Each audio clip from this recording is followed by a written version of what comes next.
কি করছিস? আমি কাজ করছি। বলো আজ কত কমালি?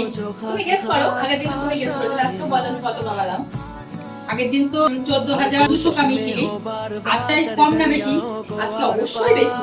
বলো 20,000, আরেকটু বেশি 25,000, আরেকটু কম। দেখো আজকে আমি একদিনে 23,200 কামিয়েছি। লাস্ট এক সপ্তাহে 38,800, লাস্ট 30 দিনে 1,33,900। দেখো দেখাচ্ছি আজকে আমি একদিনে কত কামিয়েছি দেখে না। করিস কি করে রে? আমি সেলফ থেকে কিছু বিজনেস স্কিল শিখেছি, স্কিলগুলো অ্যাপ্লাই করে আজকে আমি এরকম রেজাল্ট পাচ্ছি। আমাকে একটু শিখিয়ে দিস। অবশ্যই আমার কাছ থেকে প্রচুর স্টুডেন্টরা শিখেছে, প্রচুর হাউস ওয়াইফ শিখছে। তো চাইলে তুমিও শিখতে পারো। তারা শিখে আজকে নিজের পায়ে দাঁড়াচ্ছে, তারাও কিন্তু আমার মধ্যেই রেজাল্ট ক্রিয়েট করছে। আর তুমিও যদি চাইছো আমার মতন রেজাল্ট ক্রিয়েট করতে, নিজের পায়ে দাঁড়াতে, তাহলে তুমিও ডিজিটাল স্কিলটা শিখতে পারো। শিখতে চাইলে এক্ষুনি আমার নিজে দেওয়া ক্যাপশনে একটা নাম্বার দেওয়া আছে, সেই নাম্বারে তোমরা যোগাযোগ করো। এবং যদি আমাকে ফলো করে যোগাযোগ করো তাহলে কিন্তু আমি তোমাকে নিজে শেখাবো।